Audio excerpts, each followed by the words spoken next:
볼지어다 내가 문 밖에 서서 두드리노니 누구든지 내 음성을 듣고 문을 열면 내가 그에게로 들어가 그와 더불어 먹고 그는 나와 더불어 먹으리라. 하나님은 영이시니 예배하는 자가 영과 진리로 예배할지니라. 아멘.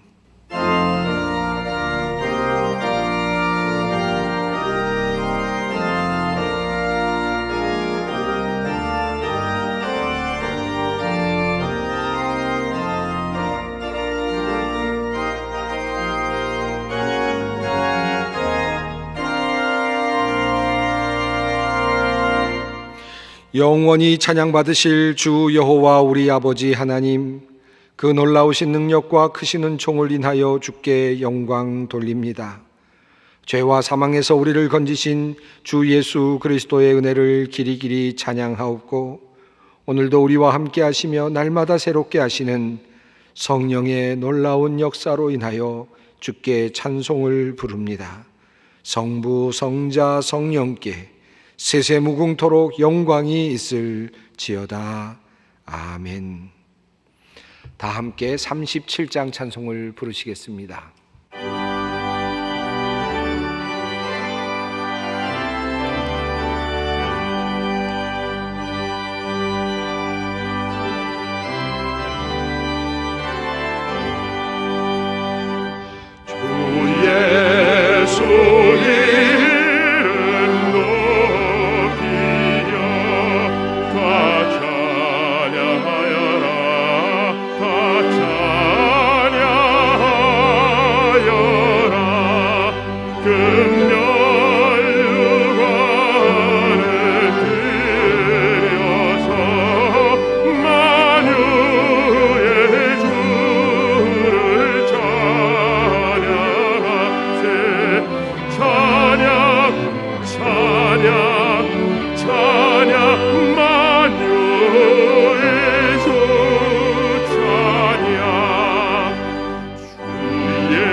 세상 사람들 온 세상 사람들 그 크신 위엄 높여서 만유의 주를 찬양하세.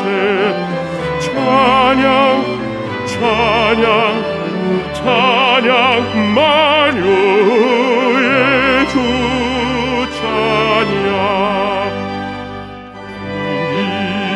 있는 성도다 함께 주 앞에 엎드려 주 앞에 엎드려 무궁한 노래 불러서 만유의 주를 찬양하세.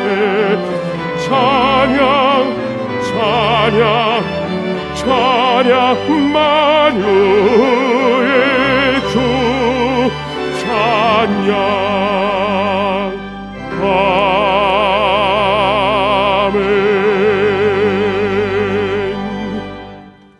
함께 참회의 기도를 드리시겠습니다.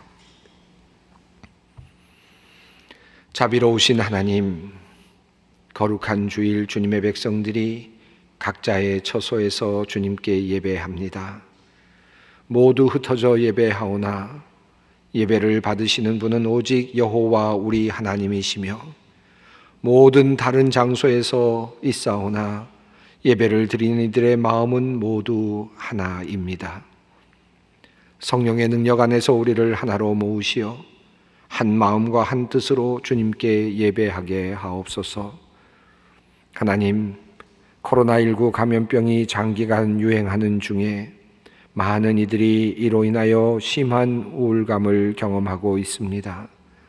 지금까지 우리를 지탱해왔던 삶의 원칙들이 모두 깨어지고 무너져 내렸고 앞으로 어떤 일이 일어날지 모르는 가운데 두려움이 몰려오고 있습니다.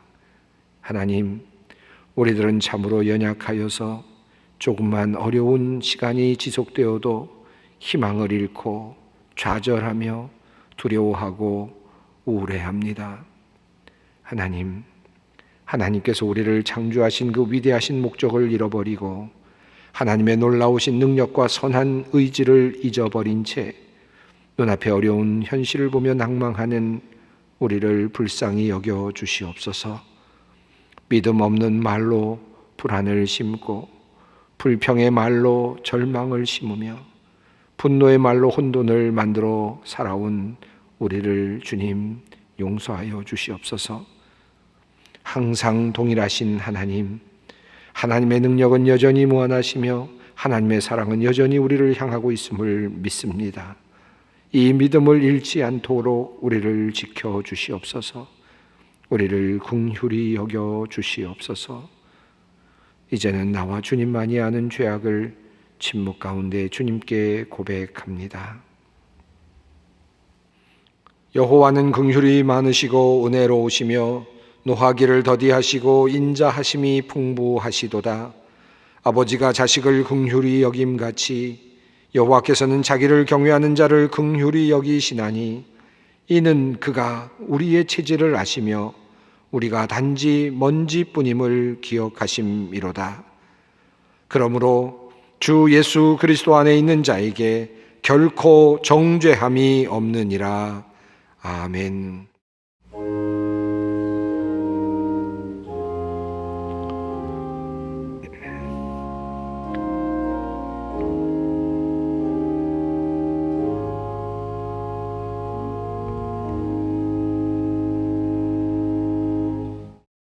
오늘 우리에게 주시는 하나님의 말씀은 구약성경 예레미야애가 3장 19절로 25절 말씀입니다.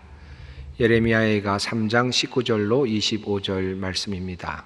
이 계시의 말씀을 봉독할 때 다 함께 살아계신 하나님의 음성을 들을 수 있기를 바랍니다. 내 고초와 재난 곧 쑥과 담즙을 기억하소서. 내 마음이 그것을 기억하고 내가 낙심이 되오나 이것을 내가 내 마음에 담아 두었더니 그것이 오히려 나의 소망이 되어 싸움은 여호와의 인자와 긍휼이 무궁하심으로 우리가 진멸되지 아니함이니이다. 이것이 아침마다 새로우니 주의 성실하심이 크시도소이다. 내 심령에 이르기를 여호와는 나의 기업이시니 그러므로 내가 그를 바라리라 하도다. 기다리는 자들에게나 구하는 영혼들에게 여호와는 선하시도다. 아멘.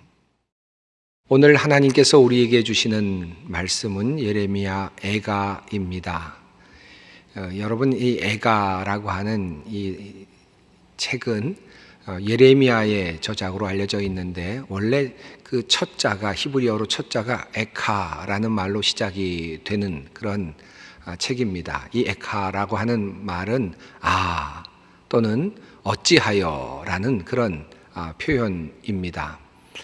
그래서 애가가 된 것은 아닙니다. 이 원래 이 애가라는 말은 한자어로 슬픈 노래라는 뜻 아닙니까? 그런 뜻을 갖고 있는 것이죠.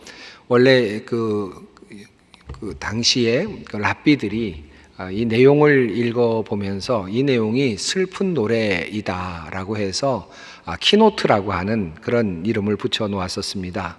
이 말이 이제 슬픈 노래란 뜻인데 그것이 한국 성경에까지 이어지면서 애가라는 그런 이름이 붙게 되었습니다.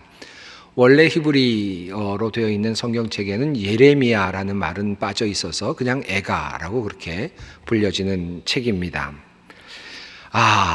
어찌하여 라고 하는 이 말로 시작되는 이 예레미야 애가서는 주전 586년 바벨론으로부터의 공격이 있었고, 그래서 예루살렘이 파괴되고 성이 무너져 내리는 그와 같은 경험을 한 이후에 참으로 어찌하여 이런 일이 예루살렘 성에서 일어났을까라고 하는 한탄의 그리고 슬픔의 노래가 바로 예레미야 애가서입니다.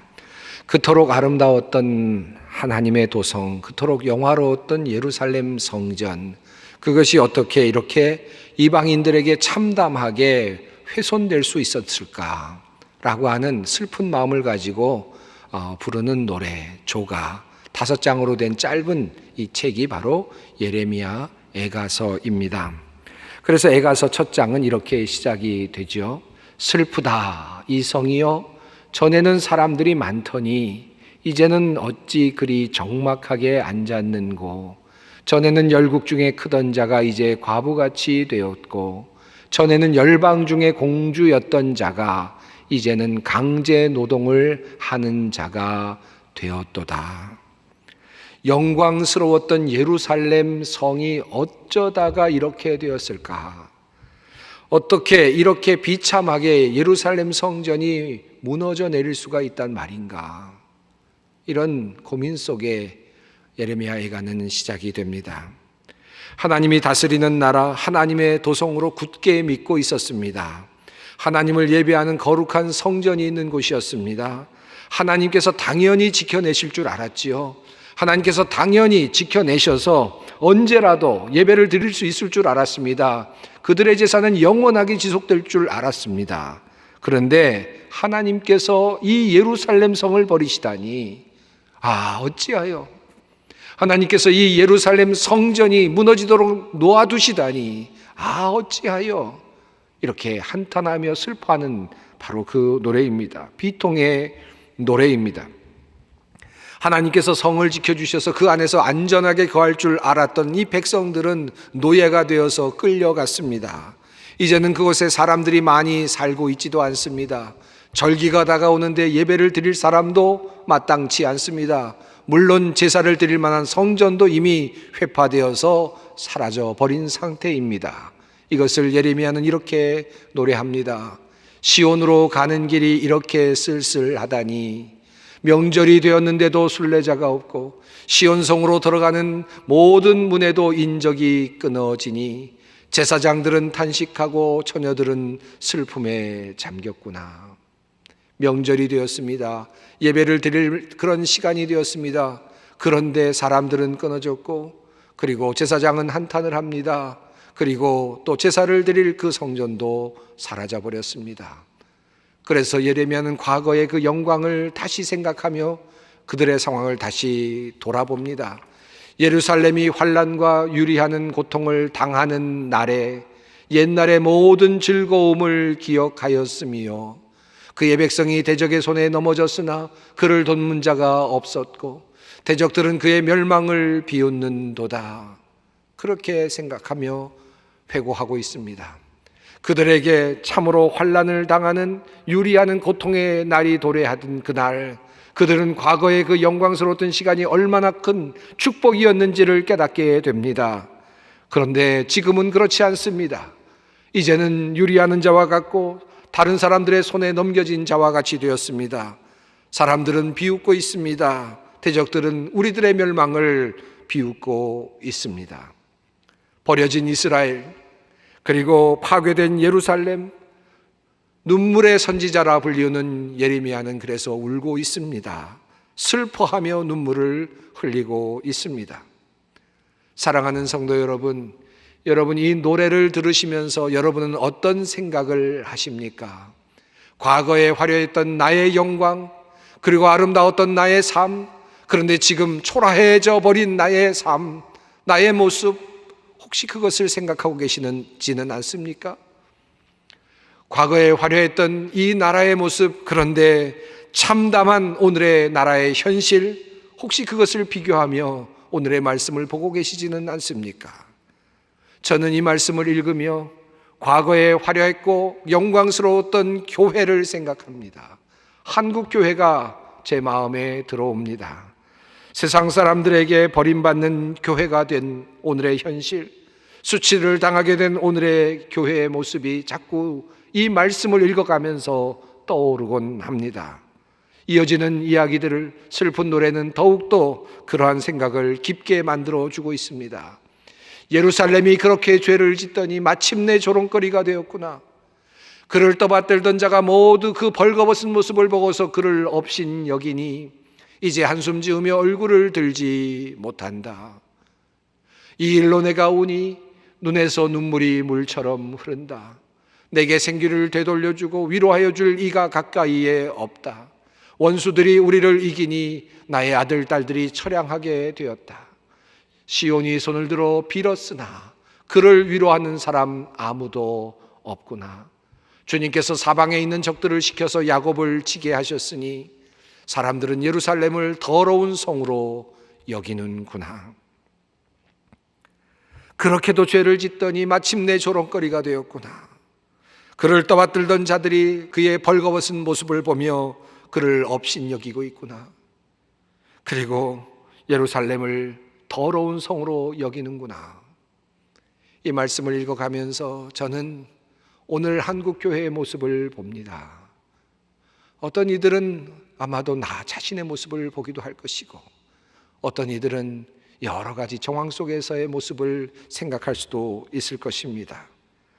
우리는 위로를 하는 사람들이 하나도 없을 것 같은 그 황량함, 세상 사람들이 나를, 교회를 마치 더러운 것인 것처럼 여기는 오늘의 처참한 현실이 에가서의 말씀과 연결되고 있음을 보게 됩니다. 에가서 2장에서 예레미야는 그래서 또다시 하나님께 질문합니다. 어찌하여 이렇게 그는 다시 하나님 앞에서 오늘 자기 자신에게 닥친 그 현실을 회고하며 묻습니다. 슬프다. 주님께서 어찌 이렇게 진노하셔서 도성 시온의 앞길을 캄캄하게 하셨는가? 어찌하여 이스라엘의 영광을 하늘에서 땅으로 던지셨는가?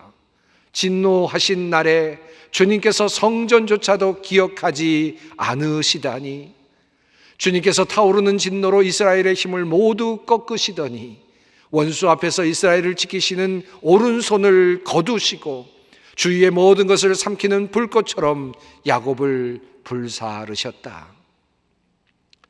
어쩌다가 이렇게 되었는가? 하나님께서 어쩌다가 이렇게 우리를 버리셨는가? 이 교회를 버리셨는가? 나를 버리셨는가?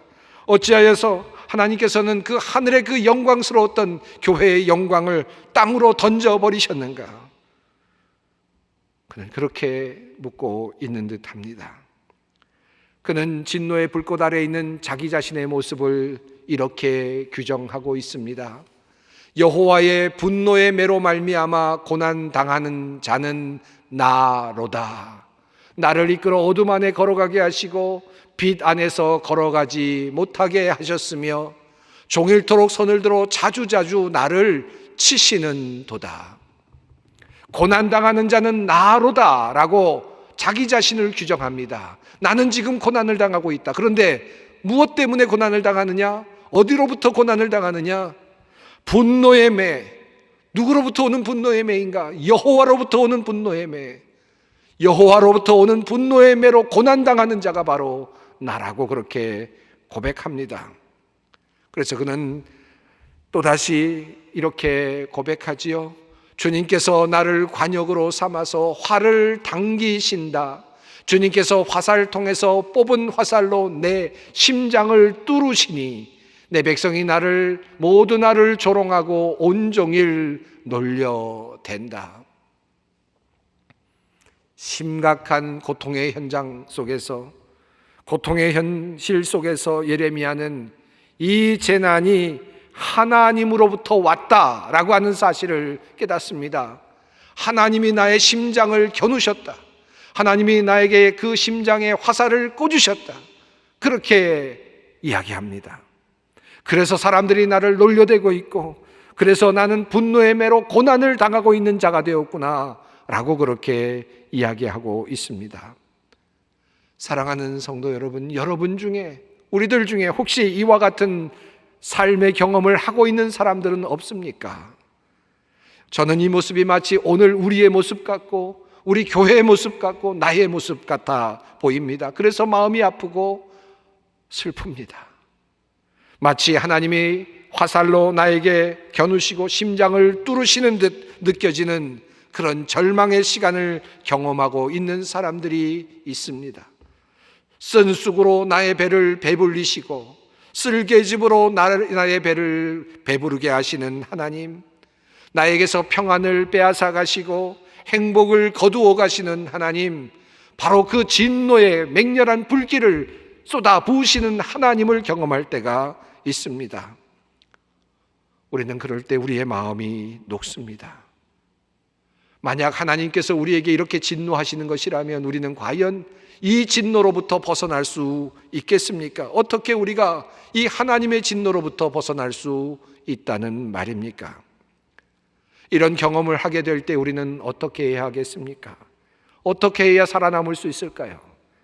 하나님께서 오늘 에가서의 말씀을 통하여 우리에게 주시는 말씀은 무엇입니까?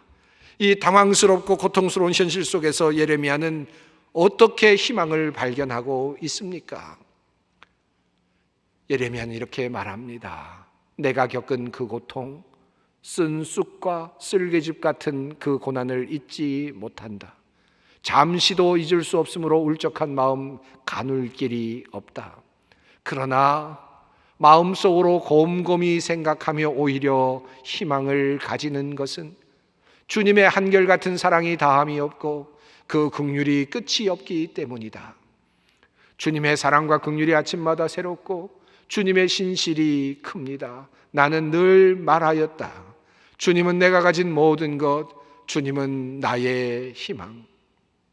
주님께서는 주님을 기다리는 사람이나 주님을 찾는 사람에게 복을 주신다. 예레미야는 이 재난이, 이 고난이, 참으로 혹독한 이 현실이 하나님으로부터 온 것이라는 사실을 분명하게 깨달았습니다. 그리고 곰곰이 생각합니다. 이것은 분명히 하나님으로부터 왔구나. 그런데 그러면 어떡할 것인가? 하나님으로부터 왔다는 이 사실이 완전한 절망인 것 같은데 도리어 예레미야는 이 완전해 보이는 이 절망 가운데서 도리어 희망을 발견합니다. 왜일까요? 하나님으로부터 왔다? 그렇다면 그 하나님은 어떤 분이신가? 하나님은 어떤 존재이신가를 곰곰이 생각하기 시작한 것입니다. 그리고 희망을 얻는 것입니다. 아, 그렇지. 하나님은 긍휼이 많으신 분, 하나님은 사랑이 다함이 없으신 분, 하나님은 기다리는 사람에게, 하나님은 찾는 사람에게 도움을 주시는 분, 선을 베풀어 주시는 분, 바로 그분이 하나님이시지 라고 하는 사실을 깨닫는 것입니다. 마치 탕자가 모든 것을 탕진한 후에 아버지를 생각하듯이 아버지는 어떤 분이신가를 다시 생각하고 아버지에게 돌아갈 것을 결단하듯이 예레미야는 하나님의 진노 아래서 그럼에도 불구하고 하나님은 어떤 분이신지를 곰곰이 조용히 생각합니다. 그리고 그 안에서 희망을 발견합니다. 그래서 그는 이러한 결론에 도달합니다. 사람이 여호와의 구원을 바라고 잠잠히 기다림이 좋도다.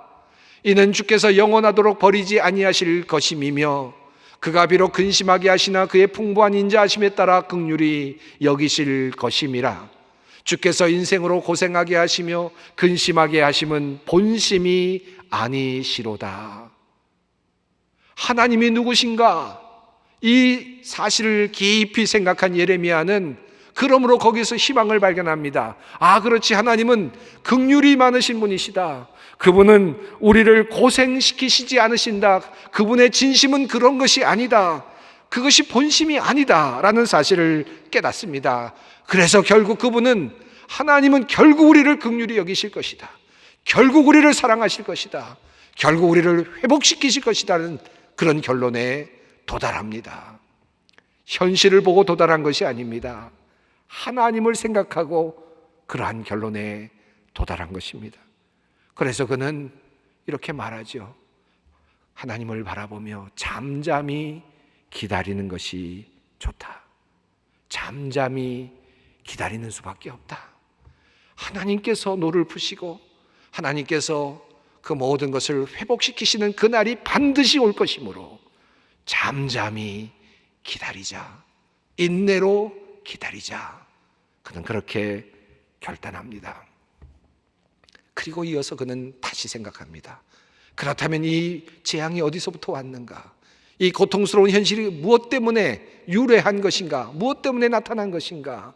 왜 이런 일이 나에게 나타났는가? 왜 이런 일이 교회에 드러나고 있는가? 그는 한 가지 사실을 깨닫습니다. 3장 39절 말씀입니다. 살아있는 사람은 자기 죄들 때문에 벌을 받나니 어찌 원망하랴. 그는 한 가지 매우 중요한 사실을 깨닫습니다. 이 모든 재앙이, 이 재난이 결국 나의 죄 때문이구나. 내가 지은 잘못 때문이구나. 나의 허물 때문이구나. 무엇을 원망할 수 있겠는가? 바로 우리의 죄, 나의 죄로 인하여 이런 상황이 도래했음을 성경은 우리들에게 말씀하고 있는 것입니다. 어찌 원망할 수 있겠는가? 우리 주님께서 우리에게 말씀하시는 것입니다. 사랑하는 여러분, 우리의 죄는 이미 하나님의 벌을 받기에 합당할 정도로 충분합니다. 우리에게 재앙이 임하고 하나님의 심판이 임하여야 할 이유는 넘치도록 많습니다. 하나님께서 그 심판을 미루고 있을 뿐이시지 우리의 죄가 부족해서 심판이 도래하지 않은 것이 아닙니다. 어찌 원망할 수 있겠습니까? 그런데 한 가지, 우리가 생각하지 못한 또 한 가지 원인을 주님께서는 말씀하십니다. 5장 7절의 말씀입니다. 조상들이 죄를 지었으나 이제 그들은 가고 없고 우리가 조상들의 죄를 짊어지고 있습니다. 참으로 기가 막힌 말씀이죠. 우리 조상들이 지은 죄가 남아 있어서 후손들에게, 우리들에게 전가되고 있음을 성경은 우리들에게 알려주고 있습니다. 아버지가 지은 죄, 어머니가 지은 죄, 우리의 선조들이 잘못했던 그 죄가 그들은 담당하지 못하고 세상을 떠났는지 모르지만 그 죄의 결과를 후손들이 받고 있다라고 하는 사실입니다. 이 말씀을 조금 더 넓게 해석하면 내가 지은 죄는 아니지만 그러나 나와 연관된 사람들의 죄로 인하여서 나 역시 이 재앙 속에 들어갈 수밖에 없게 되었다라고 하는 사실입니다.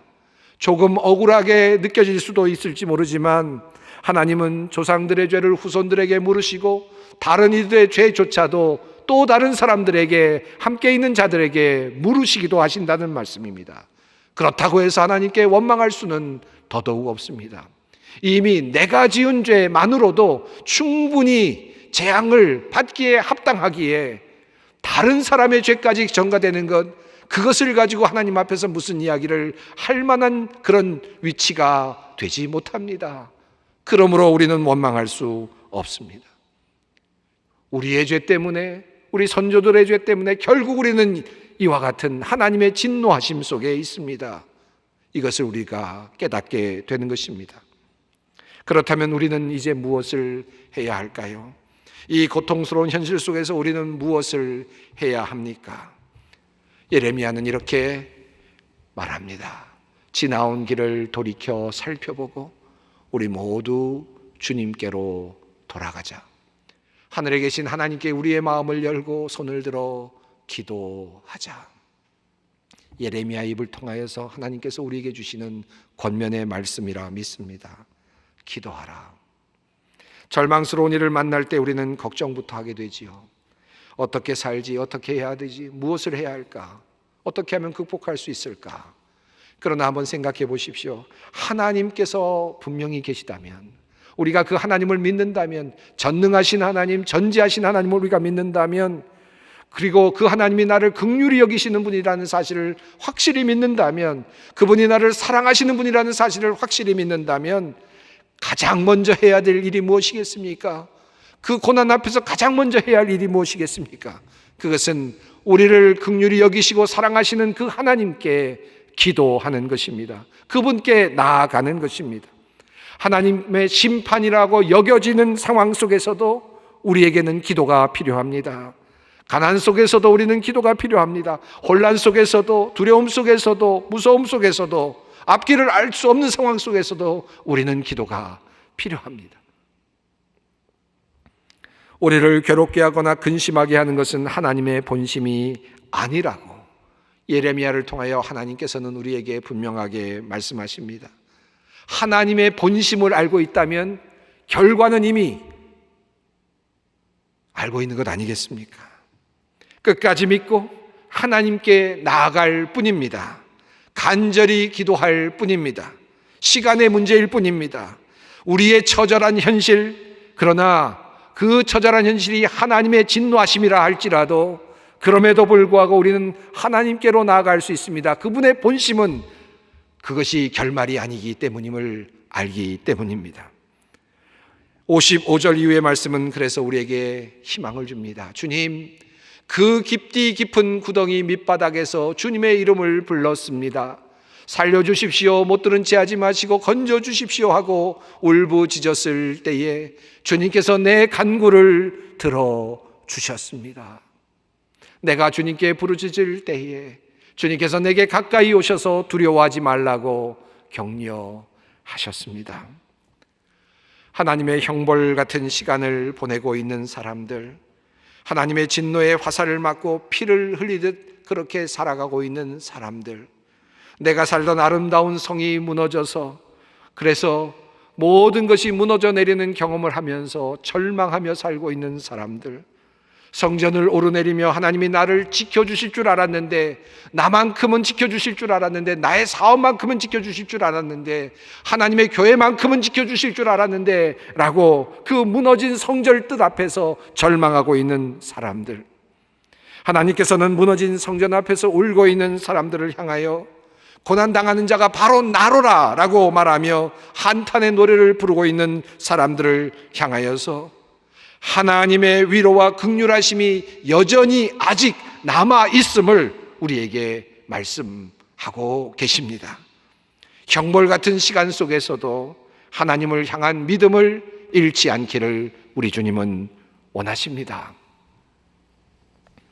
사랑하는 성도 여러분, 오늘 저는 여러분에게 기도를 초청하고 싶습니다.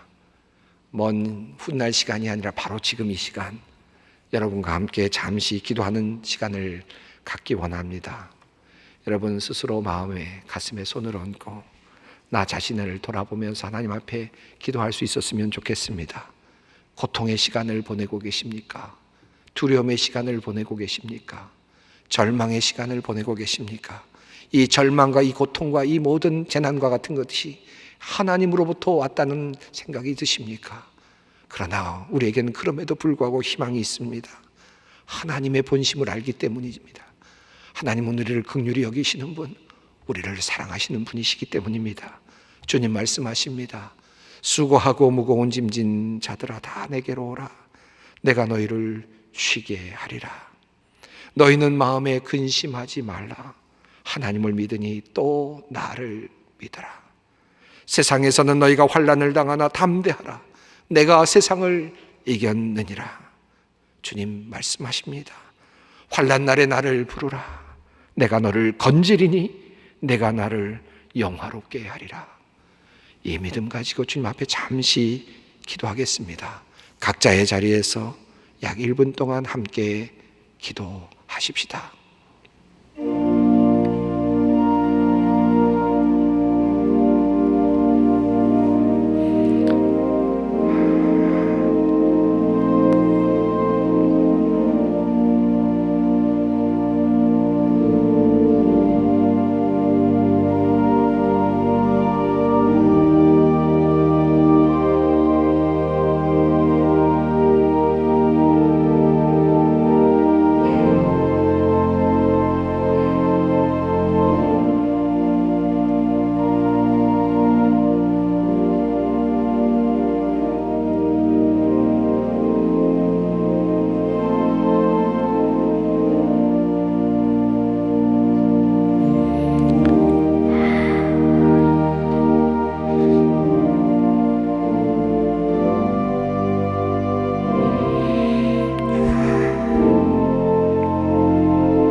거룩하신 하나님, 환난 속에서 주님의 이름을 부릅니다. 무너져 내린 성전의 뜰에서 슬픈 노래를 부릅니다. 우리의 죄와 허물을 용서하여 주시옵소서. 주님의 여전하신 사랑과 긍휼하심을 믿고 의지합니다. 주를 향하여 부르는 슬픈 우리의 탄원을 들어주시고 우리를 건져 주시옵소서. 주님, 가까이 오시사 우리를 위로하여 주시옵소서. 우리를 구원하신 유일하신 이름 예수 그리스도의 이름으로 기도드리옵나이다. 아멘. 이제 다 함께 찬송가 536장을 부르시겠습니다.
평화의 하나님께서 친히 여러분을 완전히 거룩하게 해주시고 우리 주 예수 그리스도께서 오실 때에 여러분의 영과 혼과 몸을 흠이 없이 완전하게 지켜주시기를 빕니다.